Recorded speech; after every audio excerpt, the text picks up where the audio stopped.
Hello everyone, this is Ms. Gutzell speaking.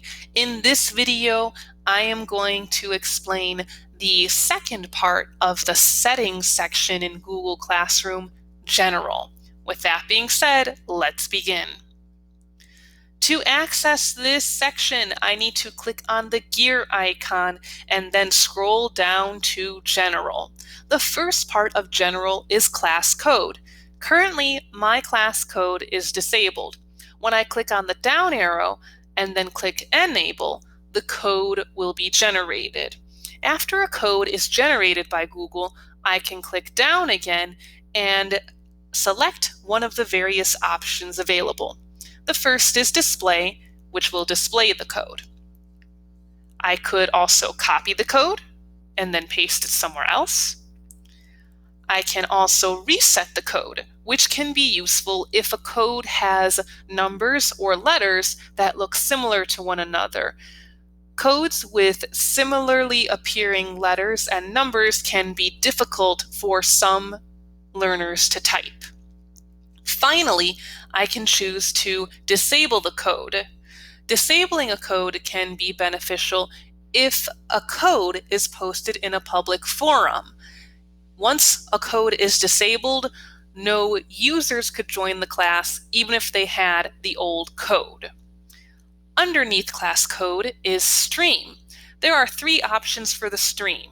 Only teachers can post or comment, students can only comment, and students can post and comment.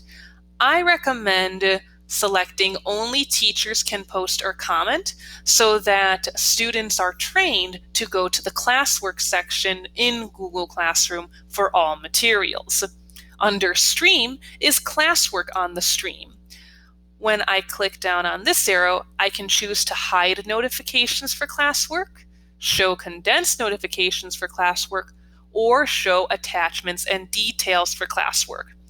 I recommend selecting Hide Notifications. As I stated before, this will train the students to go to the classwork section in order to access all materials.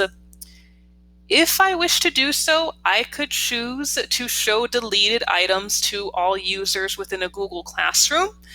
But as deleted items are in general items I do not want to appear to students, I leave this setting off.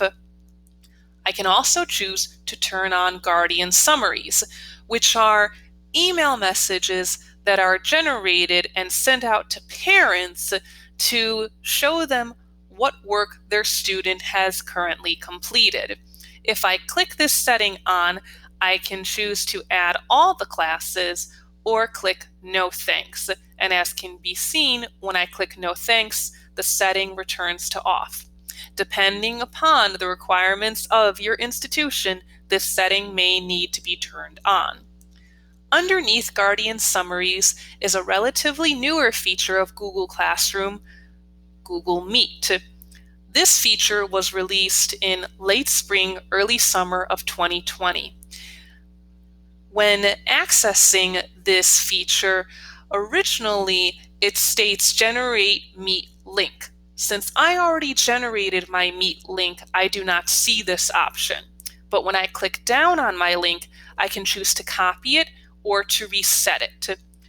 Google Meet links within Google Classroom are meant to function like nicknamed Google Meets.